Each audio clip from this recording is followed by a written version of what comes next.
আসসালামু আলাইকুম। আজ আমি বানাইলাম জলফাই বাঙ্গা টক জাল মিষ্টি। আপনারা রেসিপি দেখাইলাম, আপনারা দেখবা, সবে জানোই। তারপরে এক একজনের এক এক লাহান নিয়ম, আপনারা দেখবা, উপকার হইতে পারে ইনশাল্লাহ। মেথি, কালিজিরা, রাঁধুনি বা রান্নি, কালো সরিষা, গুয়ামুড়ি বা মিষ্টি জিরা যেটা বলে, আর এটা হইল জৈত্রিক, ডালচিনি, লং, আর আদা ফিসা আছে, বা আদা আপনারা করেও কুচি করেও দিতে পারেন। তারপরে হইল জিরা, গোলমরিচের গুঁড়া, জিরার গুঁড়া, গুড়, যেহেতু টক জাল মিষ্টি, গুড়, মরিচ, হলুদ, লবণ, রসুন, চেঁচা রসুন দিলে গ্রান হয় অনেক, সিরকা আছে, সরিষার তেল আছে। ইনশাল্লাহ আপনারা আমার সাথে তাহকা, আমি রান্না করা দেখাইলাম। প্রথমে ধনিয়াটা দিলে, ধনিয়াটা একটু বড় দানা তো, প্রথমে ধনিয়া দিয়ে দিবেন। ধনিয়া 5-6 মিনিট নাড়াচাড়া করার বাদে বাকি সবগুলা দিবা ইনশাল্লাহ। তো সব রেডি করা আছে, আমরা ডালে দিলাম। এখন আমরা একটু নাড়াচাড়া করবো। 2টা তেজপাতাও সাথে দিবেন, গ্রাম হবে। যতগুলা জিনিস দিতে পারবা, যতটুকু দেওয়া যায়, অনেক টেস্ট হয়, গ্রাম হয়। বাজার পরে সবগুলা আমি ব্লেন্ডার করিয়া একসাথে করছি, খুবই সুন্দর গ্রান বার হয়েছে।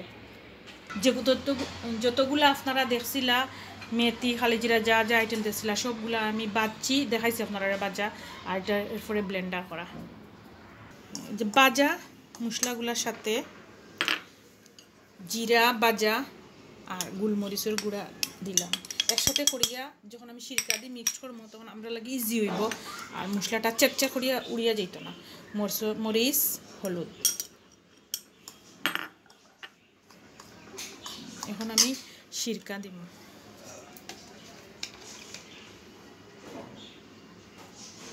সিরকা দিয়ে আমি 10-15 মিনিট ভিজাইয়া রাখবো।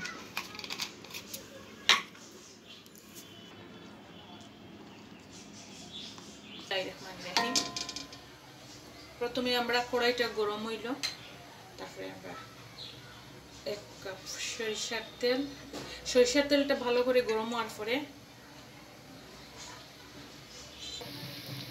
প্রথমে আমরা গ্রান হওয়ার লাগে এটা দিব রসুন।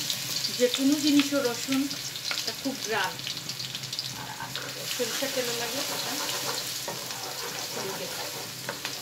রসুনটা একটু ভালো করে যখন দিব, তখন আমরা আর একটু লাল রসুন অপেক্ষা করি। আমরা আদা বাটা দিতেছি।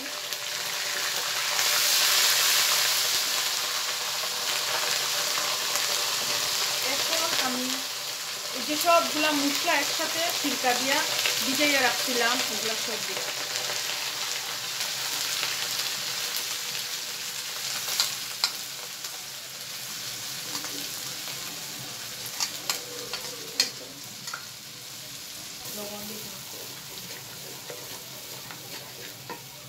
তারপরে আমি দিলাম লবণ।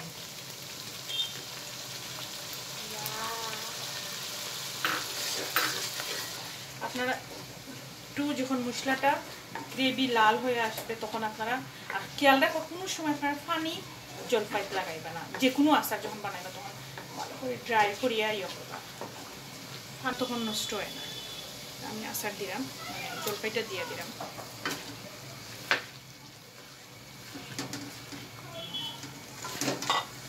একটু সিরকা দিলাম, সিরকা অবশ্য আমি আগে একটু দিছিলাম, এর সাথে আমার একটু দিয়ে দিলাম।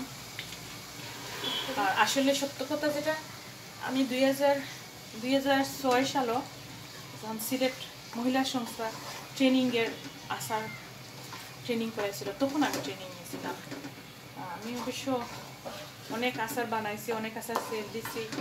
কয়েক বছর বসে একটু স্টপ সব কিছু। আমার একটা দুর্ঘটনা আমাদের জীবনে হয়েছে, এই জন্য একসময় গল্প করবো আমার কথাগুলো। আপনারা দেখতে থাকুন আমার আচারের প্রস্তুতি। এখন দিতেছি আমি, এখন দিলাম গুড়। যেহেতু টক জাল মিষ্টি, মরিচ দিছি, লবণ দিছি, টক তো আছেই, এখন দিয়ে দিব গুড়।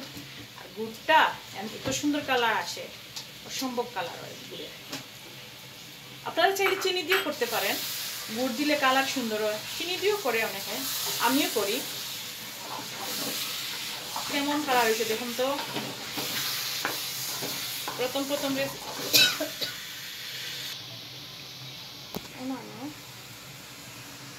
এই দেখেন আমার মজার বাহারের একটা পেজ আছে, আপনারা দেখবা। এটা আসলে 2020 সালের পেজ আমার।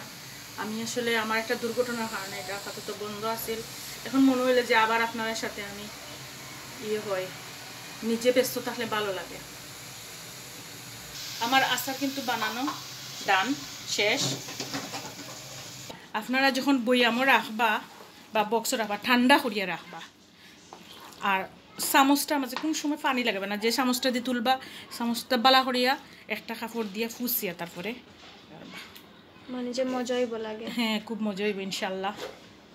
দাওয়াত রইল, আবার নিবা আপনারা ইনশাল্লাহ। দেখেন, এই তো আমার আচার বানানো শেষ। আপনারা অর্ডার দিতে চাইলে অর্ডার দিবা। এটা হইল টক জাল মিষ্টি, আর এটা এখানে যেটা আছে এটা টক, শুধু আস্তা জলপাই। এটা শুধু টক জাল মিষ্টি। আম্মু কেমন হয়েছে? মাশাআল্লাহ, খুব মজা হয়েছে। থ্যাংক ইউ, আল্লাহ হাফেজ।